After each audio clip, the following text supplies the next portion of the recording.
Welcome to the deep dive. Yeah. Today I really want us to think about something fundamental. How often do we truly appreciate that our time is, well, finite? Mm. We're so careful with money, right? Or we obsess about possessions, maybe chasing status. But our actual days, our weeks, our lives. Yeah, we treat it like it's endless. Exactly. Like Yeah. it just keeps coming. We scroll mindlessly, we complain, we just sort of wait or worry. Like we've got an infinite supply. When it's the one thing, the only thing you absolutely cannot get back. Right. So what if we could, shift gears, go from just existing to actually truly living? That's the goal. That's what we're aiming for with you today. We're doing a deep dive into this really insightful piece. It's called The 10 Silent Killers of Time, How We Waste Our Lives Without Realizing It. And our mission here is to shine a light on those invisible habits, the sneaky things that just quietly steal our days or years. These aren't like huge dramatic failures we're talking about. No, not at all. They're the everyday things, the stuff that feels normal but just slips by unnoticed. That's right. And what this article really gives us is this critical awareness. It's almost unflinching, really. Unflinching, I like that. Yeah, it's about spotting these subtle time wasters before whole decades just vanish, before our dreams end up in what the source calls pretty vividly the dustbin of someday. Oof, dustbin of someday. That hits hard. It does. So the idea is to help you recognize these patterns, see their real impact, and hopefully, give you the insights to make some bold decisions. Okay. We're going to break down each of these 10 killers, really pull out the key ideas from the article. All right, let's dive in then. Number 1. This one feels very familiar.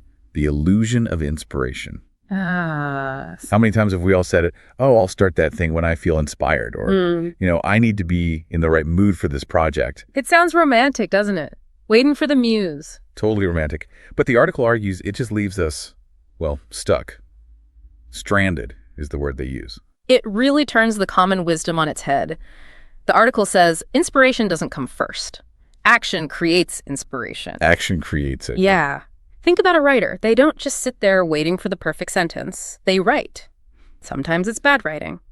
But they keep going. And eventually, something good starts to emerge. Right. Or an athlete. Exactly. An athlete doesn't feel motivated every single morning. They just show up, they do the work, sometimes it's grueling, and then the motivation kicks in. Believing you need inspiration first, that's a huge trap. The source talks about a graveyard full of unwritten novels and unfinished masterpieces because people just waited. Wow. Yeah. A graveyard.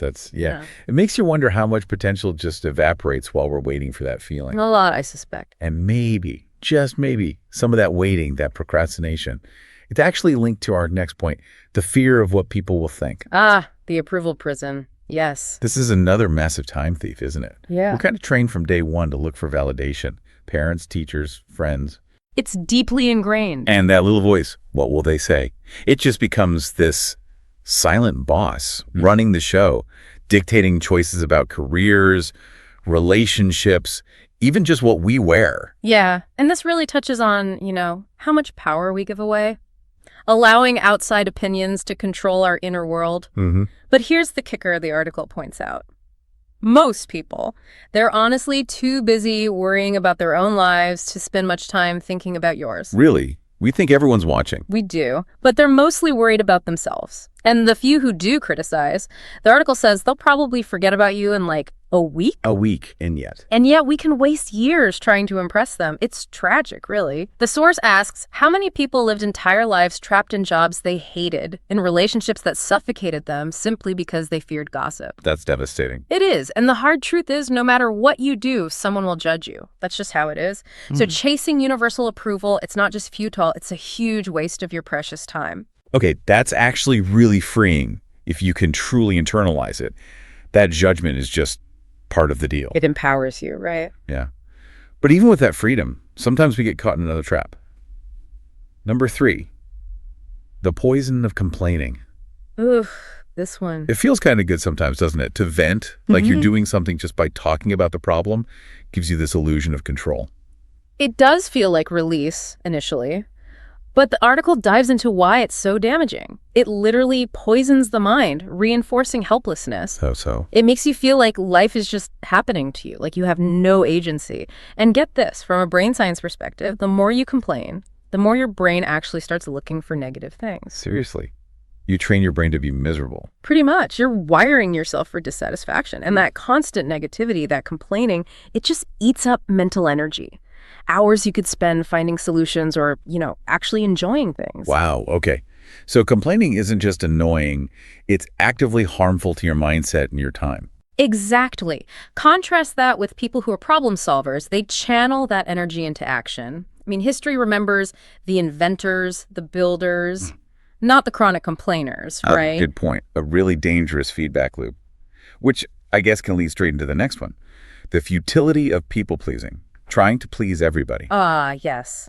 The be nice and everyone will like you idea. We hear that all the time, but the article really pushes back against it. It does. It makes the point that even, saints and revered figures had enemies, people who disagreed or actively disliked them. True. So the argument is when you try to please everyone, you actually end up pleasing no one, least of all yourself. Because you're not being authentic. Exactly. It waters down who you are. You end up suppressing your own truth. It's exhausting, chasing this approval that's never going to be universal anyway. Yeah, I can see that. And think about history again. People like Tesla, Van Gogh, Galileo. Lots of them were disliked, even hated in their time, but their refusal to just conform, to please the crowd, that's what led to breakthroughs. Huh. So not pleasing everyone could actually be a sign you're onto something important. It's a powerful idea. Authenticity matters more than universal approval. That really reframes things. Right. And this desire to please, or the fear of displeasing, it can easily slide into number 5. The thief of comparison. Oh, this is a big one today. Huge, especially now, right, with social media everywhere. The article calls comparison more dangerous than theft. Strong words. Yeah, because we're constantly seeing these perfectly polished highlight reels of other people's lives, and we compare our messy, real behind-the-scenes stuff to their filtered perfection. And it always makes us feel lacking, inadequate. Always. But the insight here is crucial. Comparison is mostly an illusion. That influencer showing off wealth, the article suggests they might be drowning in debt. Right. Or that perfect couple. Could be fighting constantly behind closed doors. Maybe that amazing trip was staged for photos. You just don't know the reality. It's true. And focusing on them robs you twice. That's what the source says. First, it steals your gratitude for your own life, what you do have. Okay, that's one. And second, it drains the energy you desperately need to build your own unique path. Think about all those hours spent scrolling, feeling jealous or inadequate. Yeah? That's time stolen directly from your own potential, your own happiness. Robs you twice. That's sharp. A double hit to our time and our spirit. Okay, let's move to number 6. The cycle of repetition, or, as the article puts it, repeating the same mistakes. This one requires some honesty. It does, because making mistakes, totally human. That's how we learn, right? But the article stresses the difference. Repeating the same mistakes over and over. That's the problem. That's where the time gets wasted. Yeah. Like the quote says, falling once is human. Falling into the same hole 100 times is negligence. Ouch, negligence. But it's true, isn't it? The article talks about people wasting years stuck in the same patterns. Like what kinds of patterns? Oh, getting back into toxic relationships again and again, making the same bad financial choices, repeating self-destructive behaviors, all the while hoping for different results. Ouchies. Einstein's definition of insanity. Right. Doing the same thing and expecting something different. Right. And what's really unsettling, the article suggests, is why people do this. Often it's not ignorance, it's choosing comfort over change. Comfort. But it's painful. Familiar pain, though. Familiar pain feels safer than unfamiliar growth. That's the quote.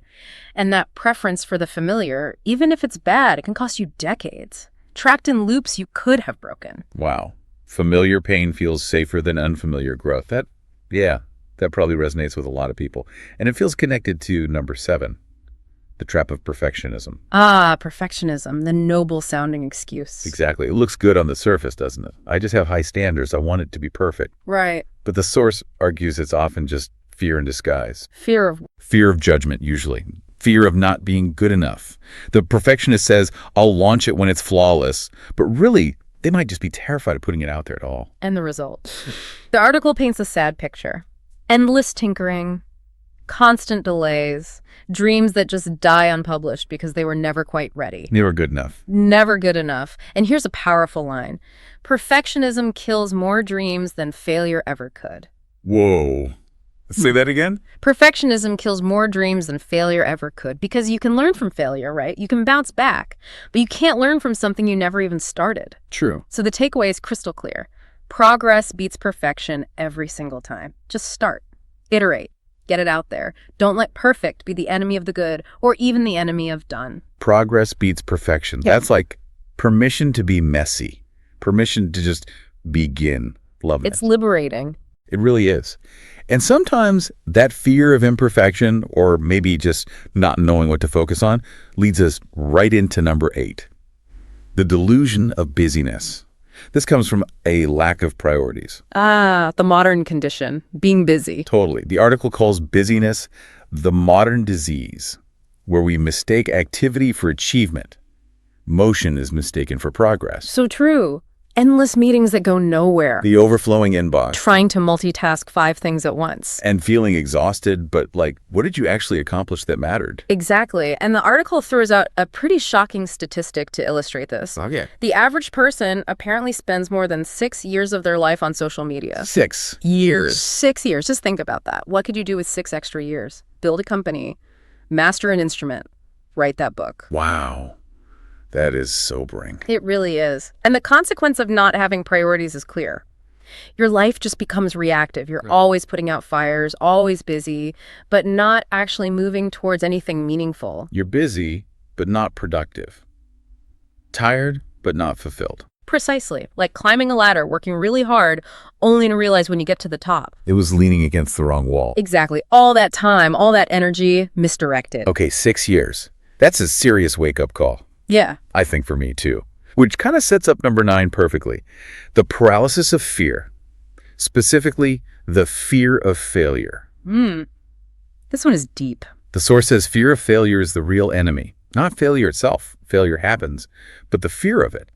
That's what stops us. It stops countless dreams before they even start. Yeah. And the article points out this really deep irony. Failure actually teaches you things. It moves you forward, even if it hurts.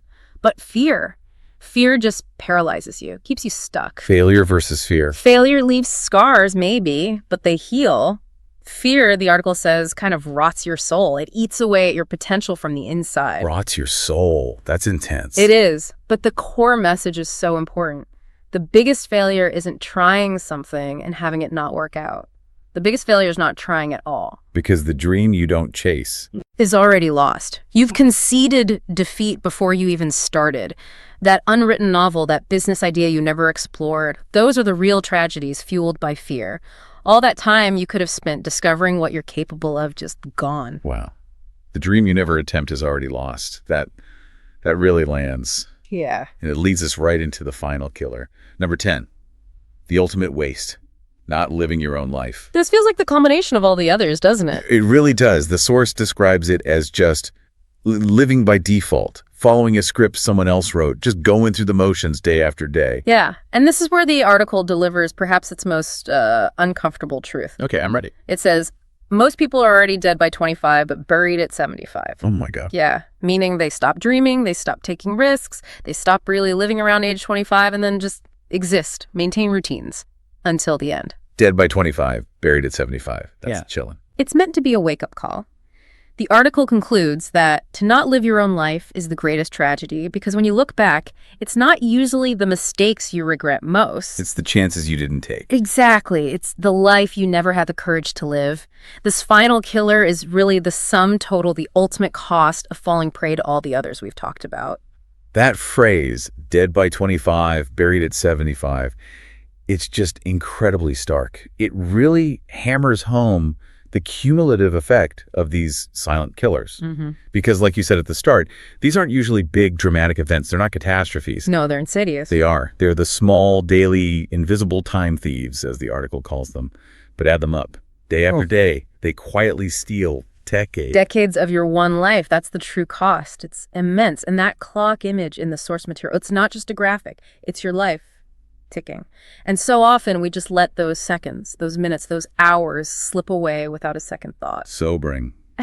But there's hope, right? There's a way out. Absolutely. The article isn't just about diagnosis. It's about the cure, too. Yeah. It comes down to what it calls ruthless awareness. Really seeing these patterns in yourself. Okay, awareness first. And then bold decisions.